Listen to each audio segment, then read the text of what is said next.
Well, hello and welcome back to math class. You can see Mrs. Hawks moving right along. We're going to go ahead and move on to lesson 19. I hope you guys all were able to get your assignment done from yesterday. If you weren't, please reach out to your teacher so you guys can get that done. We're going to continue working with ratios, but now we're going to take our ratios and we're going to do something called comparison shopping. So comparison shopping is when we kind of look to see what is a better deal than another. We're going to look at some unit price and related measurement conversions. Okay, seems kind of confusing, but when you look at what we're going to do, it's basically very similar to things you and I have been already doing. So we're going to set up a table here. The table we're going to talk about right now, for example 1, is paint. So let's go ahead and look at what number 1 says. It says the ratio of cups of blue paint to the cups of red paint is 1 to 2, which means for every cup of blue paint, there are 2 cups of red paint. In this case, the equation would be red equals 2 times blue. So we take 2 times blue. Or R, which stands for red, equals 2B. Now we've talked about this before, that when they're touching like this, that means multiply. It means the same thing. Where B represents the amount of blue paint and R represents the amount of red paint. Make a table of values. So let's kind of try and get this to where we can understand it. We're going to go ahead and make a table. We have here, let's go ahead and label here cups of blue paint.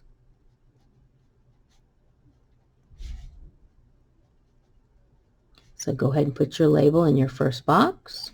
And we're going to do cups of red paint.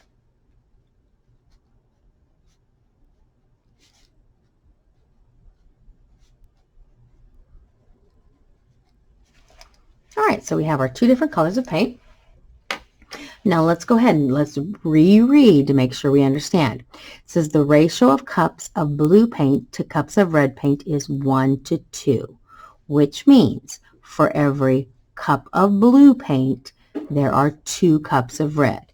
So for every 1 cup of blue paint, there are 2 cups of red. So if I would double, and we would say we're going to have 2 cups of blue paint, that means we're going to have 4 cups of red, because we take our blue times 2. Well, let's continue. So our table goes 3 cups of blue paint. Our blue paint times 2 would be 6. If we have 4 cups of blue paint now, we're going to take 4 times 2, which is 8. So we have our table here. Now our unit rate is 2. So down here, I just want you to write here, our unit rate is 2. Meaning for every blue paint, we multiply it times 2 to find out how much red paint. The unit rate is represented in the equation right here as the value by which the cups of blue paint are being multiplied. Okay, so we have our table. Let's go ahead and look at the next table. Oh, fractions, our favorite. Miss Sipple is a librarian who really enjoys reading. She can read 3/4 of a book in 1 day. There's our rate. That means she reads almost the entire book, but not all.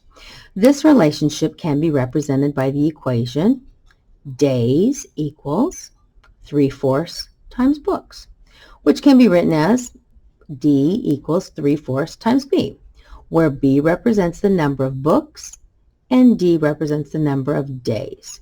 All right, so let's go ahead and put our labels here so we can understand exactly what we're talking about. So here we're going to put number of days.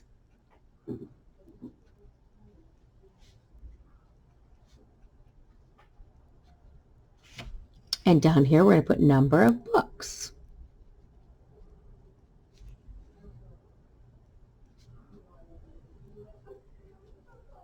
All right, so let's go back and reread to make sure we understand. So it says here, Miss Sipple is a librarian who really enjoys reading. She can read 3/4 of a book in 1 day. So in 1 day, she reads 3/4 of a book, not the whole book, but 3/4. Okay, so if she reads in 2 days, we have 3/4 plus 3/4, which is 6/4. Okay, what would 6/4 be equal to? Because that's a top-heavy fraction. Do you remember doing top-heavy fractions? So we had 6 divided by 4. That goes in 1. So we have 1 2/4, which most of you know reduces to 1 1/2. Good job. All right, so one day she reads 3/4 of a book. In 2 days, she basically reads 1 1/2 books. In 3 days, okay, so we have 3/4 plus 3/4 is 6/4 plus another 3/4. 6/4 plus would be 9/4. Oh, that's another top-heavy fraction. So let's figure out how to change that. 9 divided by 4. Go ahead and write this in your book. So we have 2 1/4. So in 3 days, she reads 2 1/4 books. All right, well, let's see what happens in 4 days. In 4 days, we have 3/4, 6/4, 9/4, 12/4. Oh, hopefully this one we won't have to solve. 12 divided by 4 actually is the answer, 3. So we actually took this equation and we took 3/4 times 1 to get 3/4. We took 3/4 times 2 to get 6/4. Here we took 3/4 times 3 and we got this answer. And then 3/4 times 4 and we got our answer. Okay? So here we have our number of books. All right, well, after looking at a couple fractions here, let's go ahead and turn over to page S78. And here we're going to start doing some comparisons. Okay? We kind of reviewed real quick how to set up tables. Now we're going to do some comparisons. So we have Brian here and Shanice. Brian and Shanice are both training for a bike race and want to compare who rides his or her bike at a faster rate. Both bikers use apps on their phones to record the time and distance of their bike rides. Brian's app keeps track of his route on a table. So here's Brian's. And Shanice's app represents information on a graph. So they both are sharing information. Here is Brian, number of hours that he rode his bike and the miles that he went. Shanice has our little table here, our X and Y here. She's got the label here. Here's the hours that she rode her bike and the miles. So if we look here at the dot, in 1 hour she went 15 miles, 2 hours, 30, and so forth. I want you to look at the two of them, and I want you to decide which one do you think rode their bike at a faster rate. All right, so if you notice, we can actually compare these two by looking here. They both have 3 hours and 3 hours. We notice here Brian in 3 hours went 75 miles. If we notice Shanice, if we go up here and we go over, she went 45 miles. So we can already see that Brian in 3 hours can go faster. But if I want to find the rate, that means I want to find it per hour. Well, the nice thing is right here, Shanice, I know that she can go in 1 hour, she can go 15 miles. So we're going to put down here, we're going to write Shanice down here. And we're going to say 15 miles per hour. So we found out her rate per hour. Is there a way for us to find out Brian? How many miles he went per hour?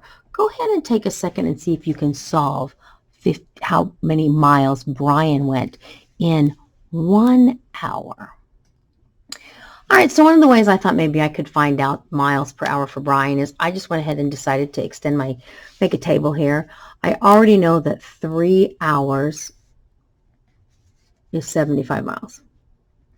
And so if I wanted to find out 1 and 2, what am I counting by? It looks like from here to here I multiplied by 25. So this would be 50, and this would be 25. So it looks like I was counting by 25. So I would put here for Brian 25 miles per hour. Now this is what we would consider our rate. We were able to find it per hour. So we can see obviously Brian is going 25 miles per hour. He's going 10 miles faster than Shanice. Okay, when we move down here to the bottom, it says Shanice wants to win the bike race. Make a new graph to show the speed Shanice would have to ride her bike in order to beat Brian. So we can kind of make up whatever we want, but we have to make sure we do labels, and that's something I know some of us are forgetting. So remember, we always put hours down here. Time usually goes on the bottom. So we're going to put hours here, and then, oops, we'll put miles here on the side. Make sure you put miles. We're going to go ahead and label it. Let's say hours versus miles up here.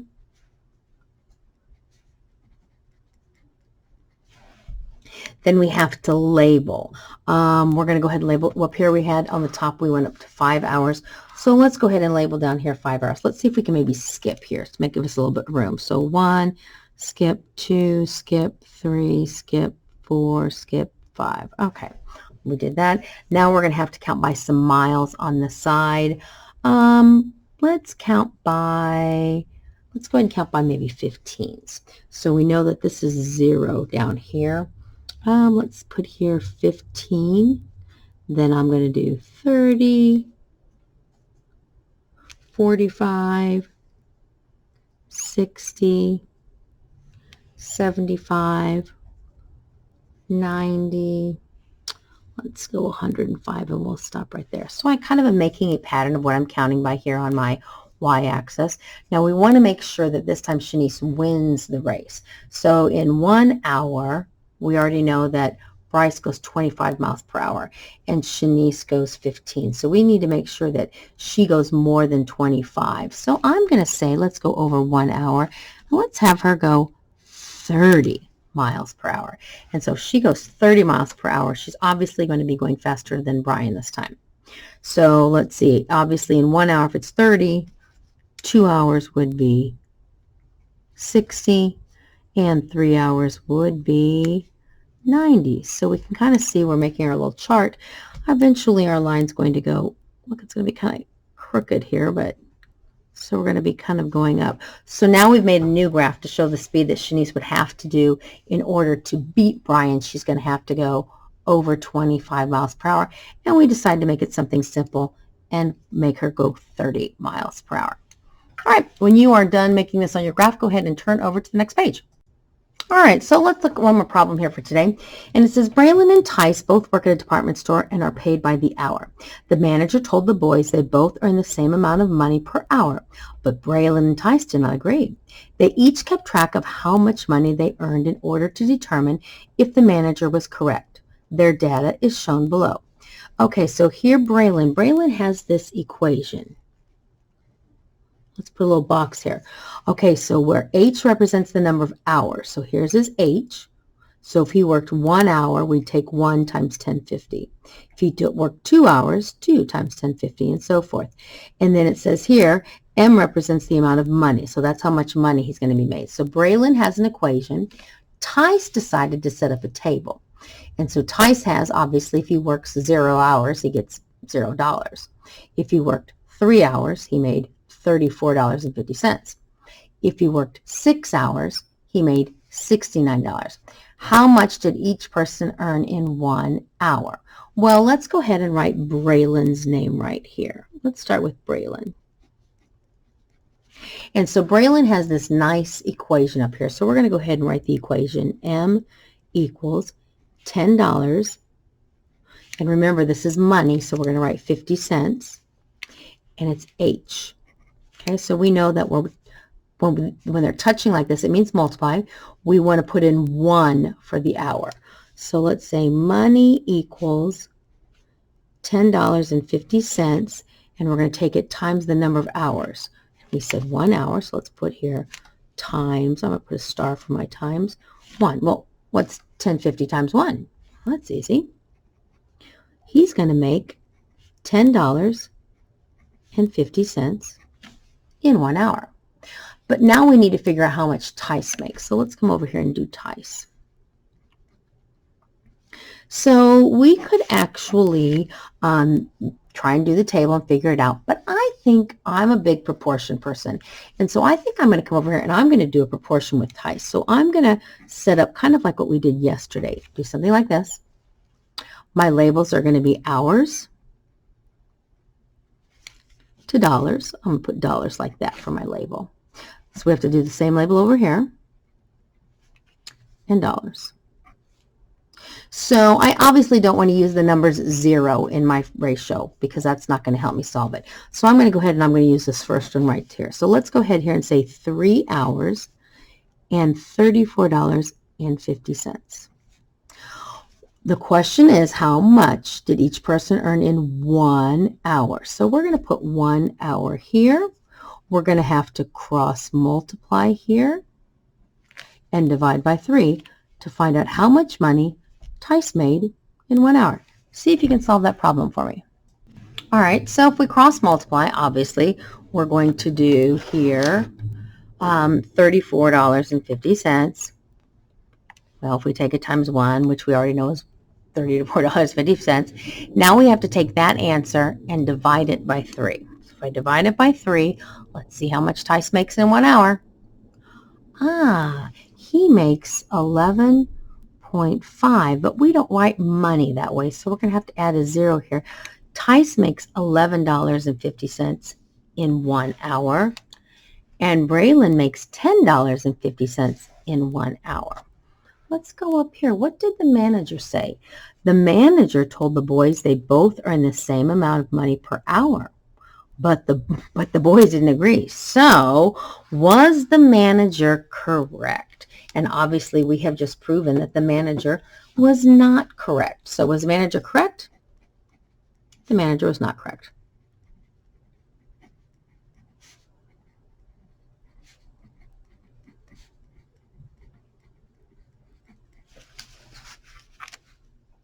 Let's see, the manager was not correct. It looks like 10, 50, 11. Tice makes $1 more. The manager was not correct. Tice, I'm going to say, earned $1 more.